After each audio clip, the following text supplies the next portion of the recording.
Please come, Uma. Good evening, sir. Good evening. Please sit down. Thank you, sir. So, Uma, please tell us about yourself to the panel. Sir, my name is Harathi. I am a native of Nalgonda district in Telangana state. I graduated with a BTech in Civil Engineering in 2017 from IIT Hyderabad. Ever since, I have been preparing on a full time for UPSC Civil Service.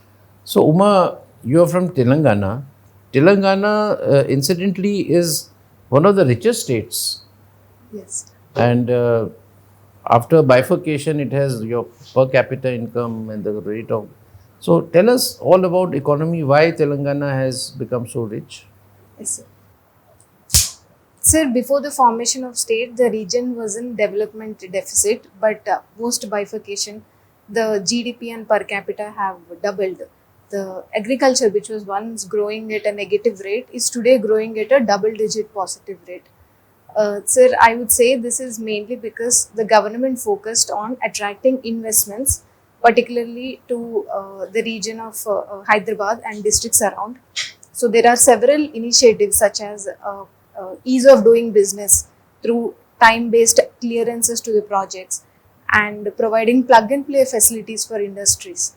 And whatever the surplus that government was generating from economic growth, it started investing in developmental programs. For instance, Raitu Bandhu is a scheme in agriculture which provides investment support to the farmers. Is an initiative of the government, which also inspired PM Kisan scheme at the national level. So, why services sector, incidentally, Telangana is very high against the Indian average. It is more than 60%, as much as any Western country. So, is that the reason for good growth?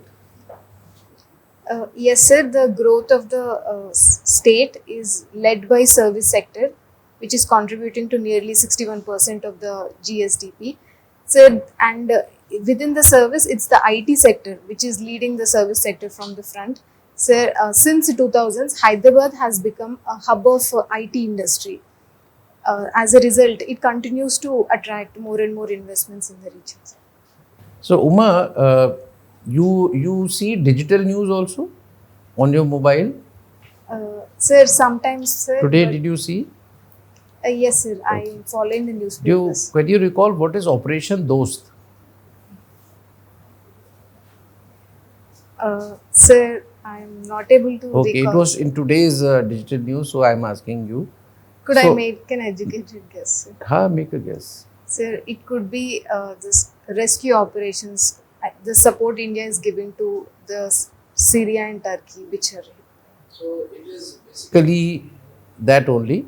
And so tell me, why is India helping Turkey, Afghanistan, Taliban government? Turkey always spoke against us. Taliban doesn't have diplomatic relations. And we are not sending any missives to the Pak government that we can also help you in their economic crisis. What do you think? Should India help Pakistan?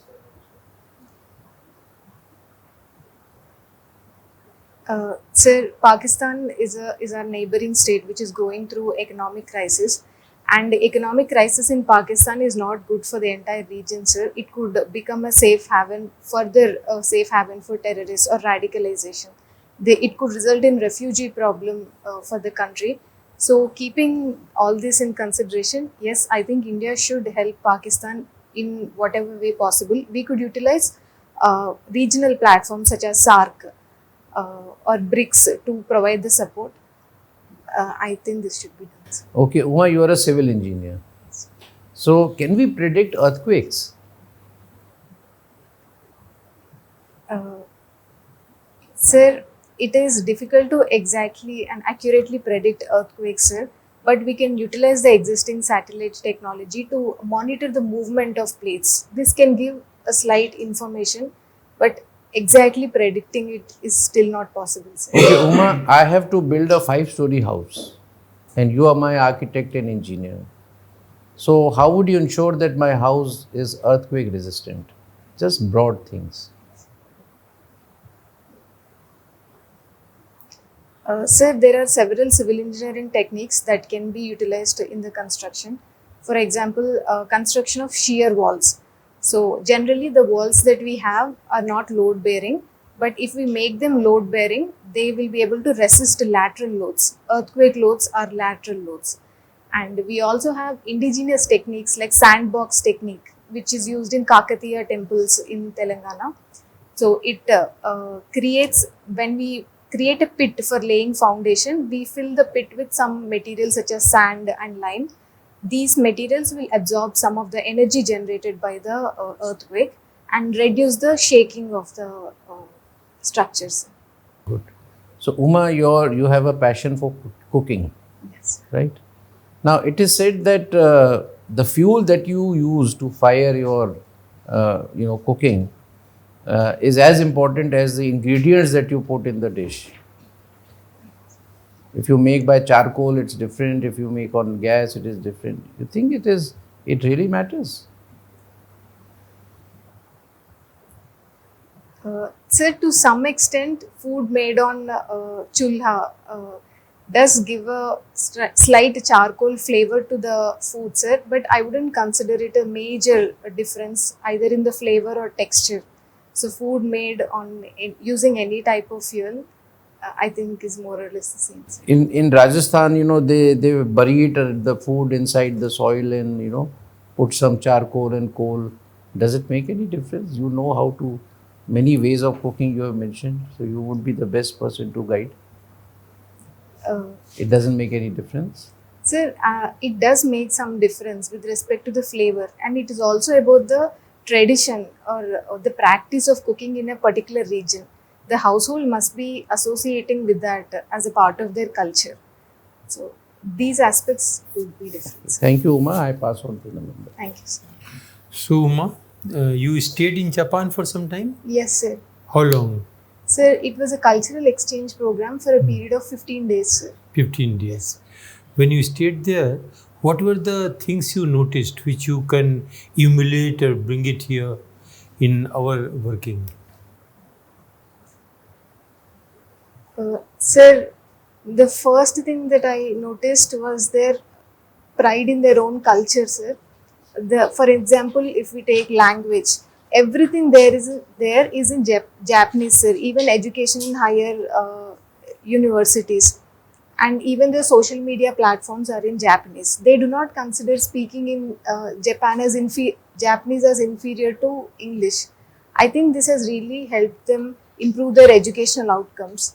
So this is one thing that struck me immediately, sir. And secondly, their work ethics, sir. Wherever we go, right from school to university to industries that we visited, we kept hearing this word called Kaizen, which means performing above excellence, above 100%, and improving oneself continuously.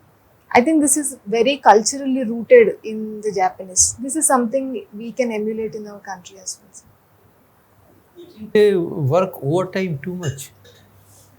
Sir, some of my friends who are working in Japan, they often mention this, that Japanese employees stay back voluntarily after work hours to finish any work. So it is, and I saw they play some table tennis and all, and after that once again start working. Yes, sir, they do. How the family life will be there? If I found they work up to 8:30 p.m. Early morning again they come up. Before I get ready, they are there. So family life must be disturbed. So there are two aspects to this, sir. One is they promote a culture of corporate families, sir. Their employees are actively encouraged to form close bonds with their co-workers. So they gain that satisfaction from work also. And secondly, in most of the cases, both the couple are working, so they generally tend to work for same durations, and they also have good daycare facilities for the families. So these must have helped. Okay. Why should we study anthropology as a subject, not as an optional, as a subject? What's the need of studying anthropology? Sir, anthropology is a holistic study of humankind across time and space. So we have several branches of sciences which study different aspects of human existence, be it economics, politics, etc. And anthropology is one such subject. I feel it synthesizes all these trends and helps us study humans in a holistic way, how we have evolved over time, how our biological evolution is connected to cultural evolution, and what makes us human, and what makes us different from rest of the members of the animal kingdom. These aspects, I So it's think. not part of history. Sir, anthropology has a strong historical element as well through archaeological anthropology, sir. So it is also history, sir, historical. Suppose in Rakhigadi, there is a location nearby. They are discovering old skeletons and other things.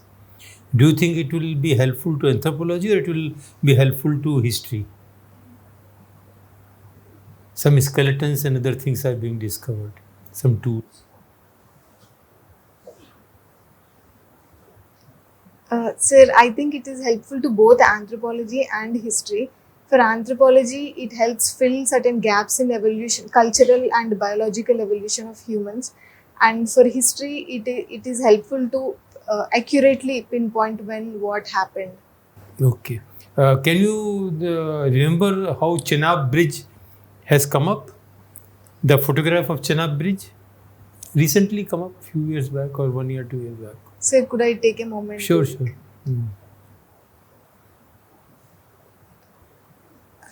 Sir, Chenab Bridge is a steel arch bridge. It is considered, if I'm not wrong, the highest arch steel bridge in the world.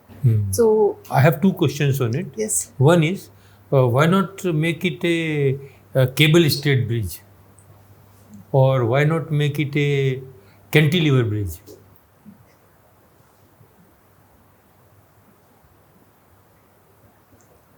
Sir, constructing a cantilever bridge, it would experience a very high amount of bending moment when the span is so long. So that would require, if the bending moment is very high, it means we have to use the depth of the cross section should be very high, which means more material and more cost.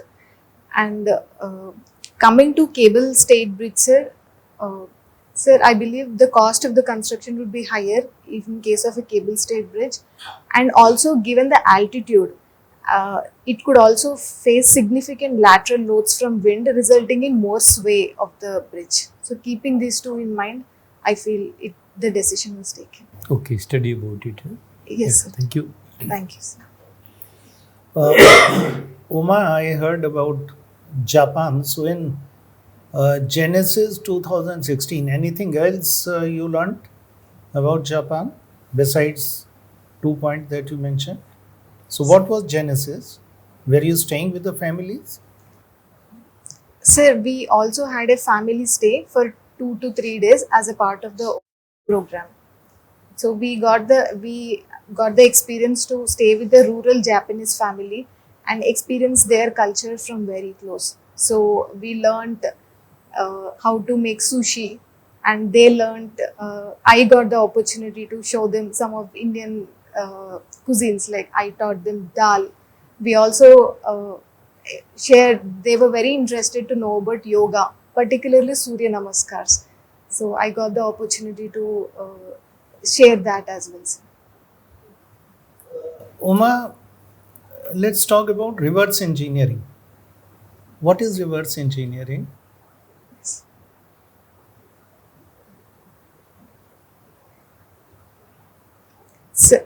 Sir, if we have a final product or technology, let's say a smartphone, so we can try to figure out how this was made by opening it and by understanding what each component does. So, in a way, so that we can come up with our own smartphone. Sir, I believe this is a reverse engineering technique. One of the dispute between USA and China is on stealing of technology through reverse engineering. Uh, Yes, sir. In several instances, USA accused China of stealing technology through reverse engineering by not strictly adhering to the patents in within the country, and probably encouraging the engineers there to figure out things by reverse engineering. You are posted in a district where migrant laborers are there. How will you improve the condition of migrant laborers in your?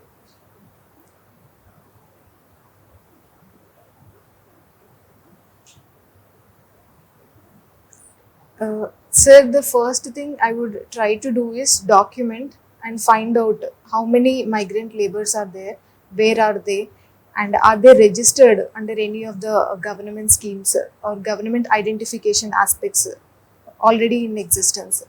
And thereafter, I would try to know what are the main problems that they are facing.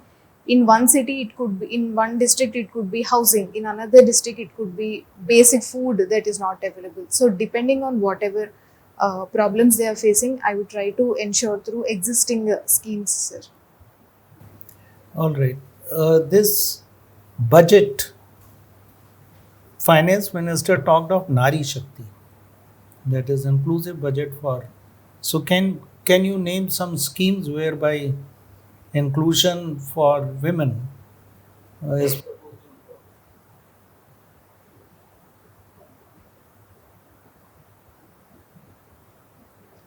Uh, Sorry, sir, I'm unable to recall exactly, but I remember there was a provision for small saving schemes with respect to women to promote more of small savings among women, sir. But I'm sorry, sir, I'm not able to. Okay, okay. Uh, what is NDMA? And do you think NDMA, in case of earthquake disaster, how will you approach NDMA? What all will be methodology to handle earthquake in a district where you are posted? What is NDMA and earthquake?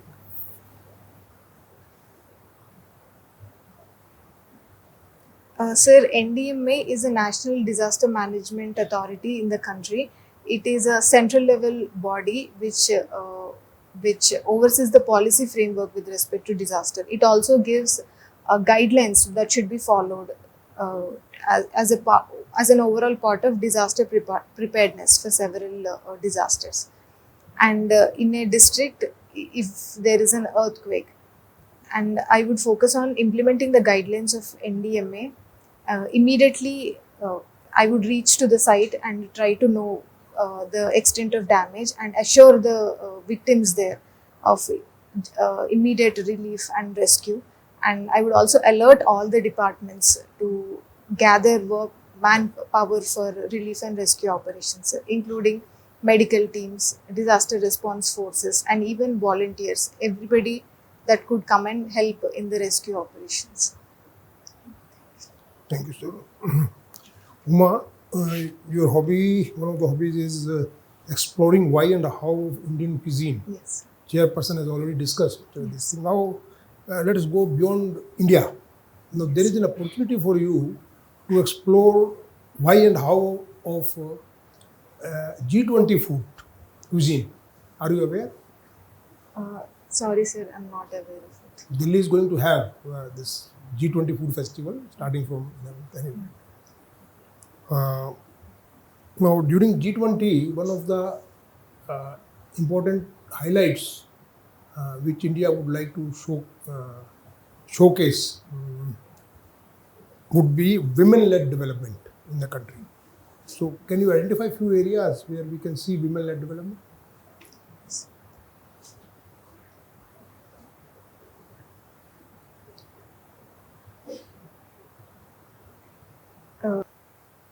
Sir, we have a very vibrant SHG network in the country, which is tapping into the entrepreneurship potential of women, sir.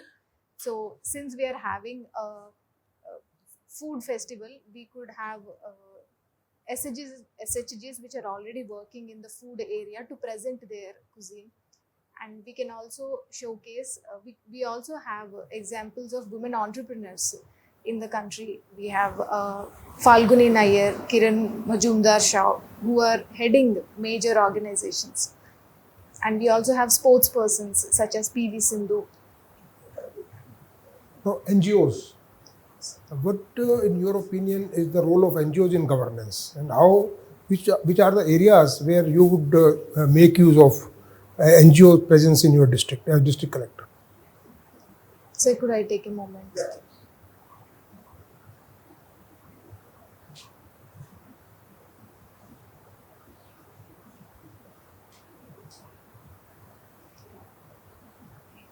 Sir, NGOs in governance, they can play a multifaceted role. There are some aspects which make NGOs very useful in governance, sir. Their grassroots presence, their understanding of what is happening at the grassroots level. People's trust in NGOs, particularly local NGOs. So, if I were to utilize NGOs, I would focus on last mile delivery, sir. In many schemes, many people are left out. So there are NGOs that are fighting to ensure inclusion of people in the schemes. So I would take their help to ensure that exclusion errors are reduced. Now, ease of living and ease of doing business, which is more important for you? Ease of living and ease of doing business. And what would you promote as district collector? What will be your priority? I mean, of course, you have to work on, but what will be your priority? Ease of living or ease of doing business? Sir, I would focus on ease of living, sir, because ease of doing business is mainly, it mainly focuses on making business environment friendly for the corporates and for the other MSMEs, etc. Ease of living, on the other hand, also focuses on ensuring basic infrastructure and basic amenities, drinking water, roads, etc. But tell me 5 schemes of Government of India which has really made a good impact on our ease of living of rural people.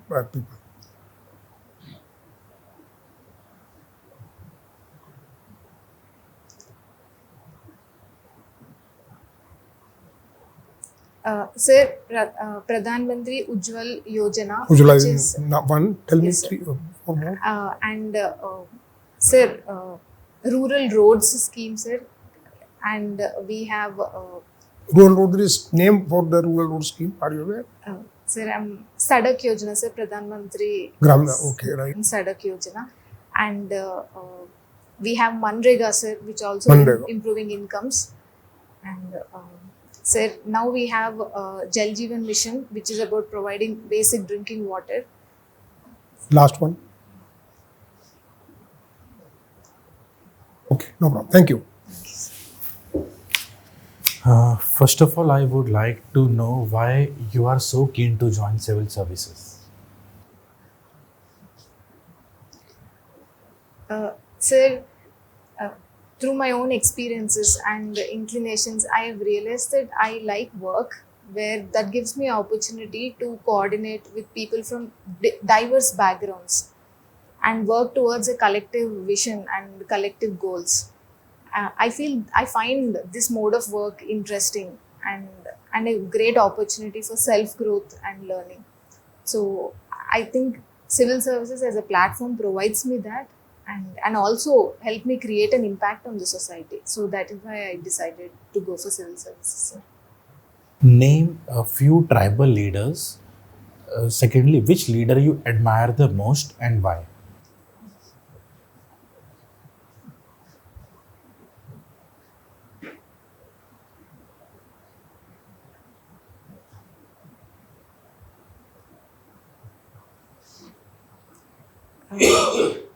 Sir, Alluri Sita Ramaraju from Andhra Pradesh district, sir. He was leading the tribal resistance against British rule. So the reason I admired him the most is not only did he mobilize the local tribals to resist the tribal British rule, but he also helped integrate the movement into the national movement to some extent. So it did not So the movement led by Alluri Ramaraju did not remain isolated from the national movement. It was not an isolated small tribal resistance. Okay, can you name other tribal leaders? Sir, from Telangana region, we have Kumaran Beam, Ramji Gond, who are both Gond tribal leaders who have led resistance against Nizam rule, sir. Okay.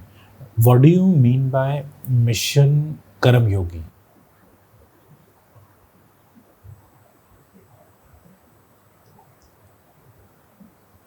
Sir, the mission is about capacity building of the civil servants so that they can do their duty better. So it is about enhancement of different skills and knowledge base of the civil servants is my idea about the schemes. Can you tell about the parameters of good governance?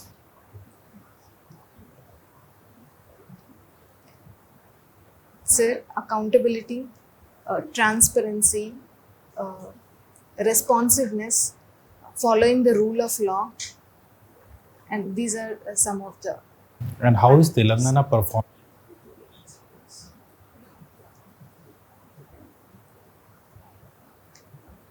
Sir, I'm not, Not aware aware. of. Okay, the no issues. performance. Thank you, Ma. I pass on to Chairman, sir. Thank you, sir. So, Uma, we have covered lot of areas of your DAF. Anything you think has been missed out by us and we haven't asked any question? So, you could pick up a topic and I'll ask the last question.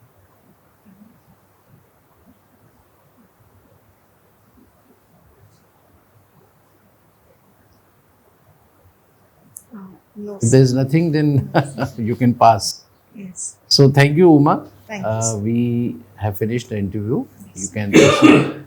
Go to the. Come, Uma, please come.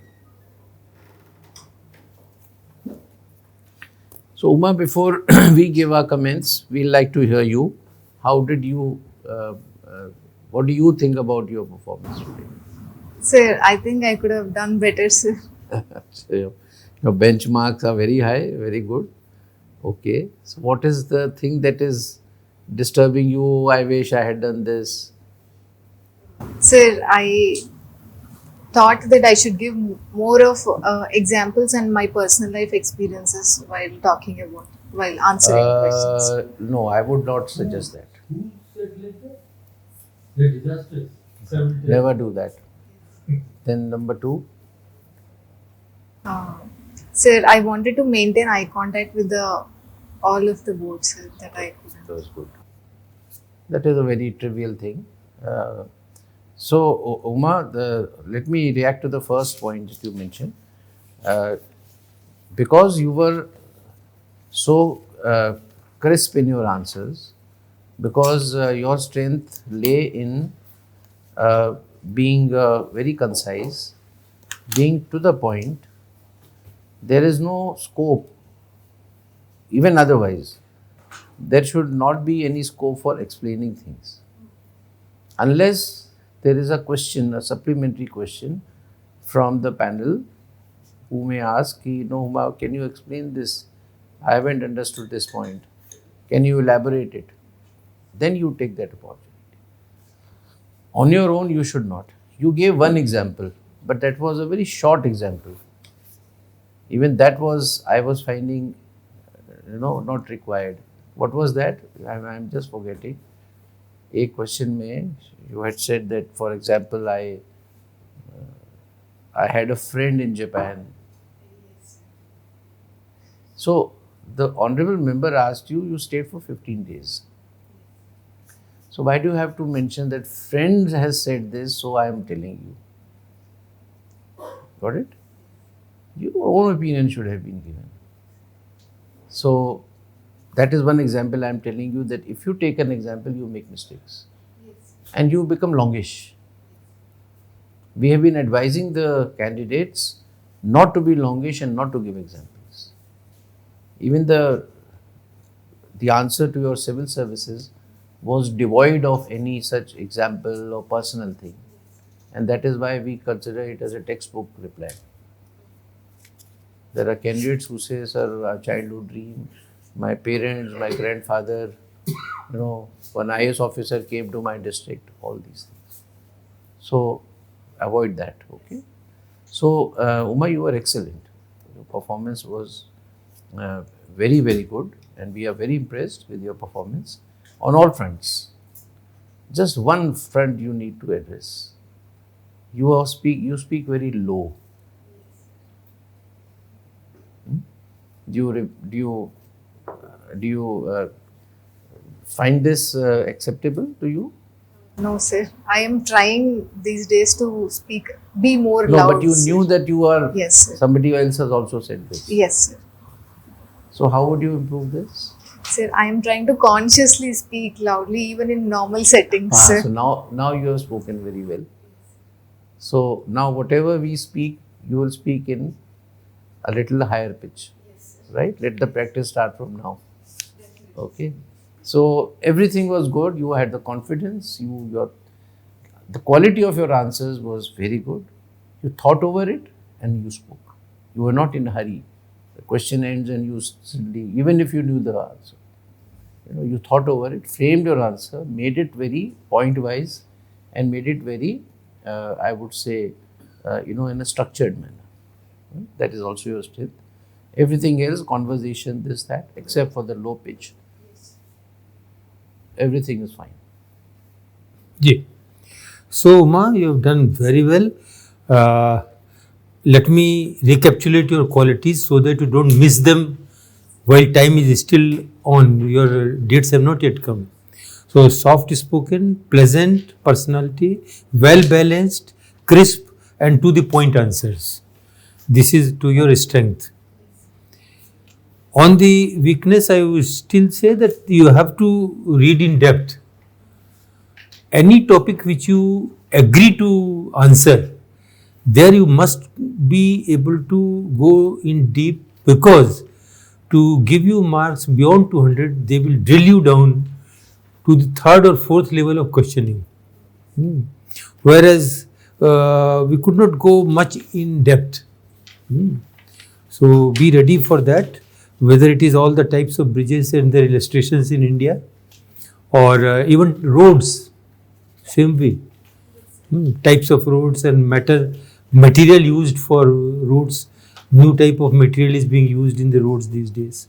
And from anthropology, there is a concept of pure race, which has been negated. So read on that. Will do. Okay? Carry on. Thank you. Nothing to add. Your personality is very good.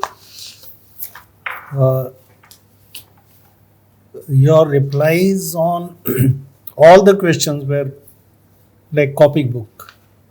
So I don't have to repeat anything. Budget, read up on the budget. And that's it. There was no other issue. Migrant labor also you handled excellently well. Wish you all the best. Well, Uma, you visualize yourself as a district magistrate, and you are chairing a meeting of district officials, all district officials. So what kind of voice you will have at that time? So that voice you should have during that half an hour in the UPSC. And I'm sure you will be among the first 50 or 100 in terms of interview marks. Only you have to raise your voice, because that also brings down your overall, this, what do you call, appearance.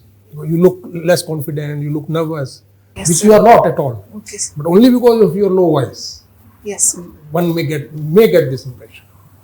So the best way is that visualize yourself that you are chairing a meeting of district as first posting, and district magistrate as district magistrate, and you are addressing with that confidence in your voice, with that pitch, with that articulation. Okay, with that, not authority, of course, you can't be that authoritative here, but particularly in the pitch part and articulation part. So, all the best. So, Uma, any questions from your side? So, what you do for improving the pitch, if you are convinced, do your exercise yourself, take a video, read out a paragraph, right? Take a page from anywhere, newspaper, read out a para in your normal way, the way you are reading, you are speaking. Then on your own, you try to go to the next level, right? And read the same prose again and take videos of second also. And third, you can have yet another model, if not, then the only two models. And then you show it to someone whom you trust and see it yourself and watch it yourself. And if you find that, yes, this looks more effective, so adopt that model which is the ideal for the pitch. If there are three models, and then उसको एक benchmark मान के, and then you whatever you converse and read and write, read and speak, you try to speak in that particular pitch, which everyone has found to be ideal. So this is a very nothing, no rocket science that I have told you, but maybe this will give you some kind of benchmark. कोई कहता how loud should I be? I can't say decibels, okay, your decibel, let me measure. Nobody can guide you. So the only is to experiment yourself and see how it sounds. If you think that low pitch is not sounding as good as the slightly higher pitch to yourself, if it is amusing to your eyes, to your ears, adopt that. Because the person who speaks cannot gauge how it actually, you can see the video also and then get convinced. So Uma, we have given you 73% today. 201. So you are certainly that material, and just keep it up. Be natural as you were today. Yes. Right? Knowledge has no end. Yes. And you have a lot of time. So as things keep coming, jot down the current affairs which are related to Hyderabad, which are related to your profession, which are related to your background, civil engineering. Just keep adding so that you are updated. Yes. All right? Yes. All the best to you. Thank you, sir. Thank you, sir. Thank you, sir.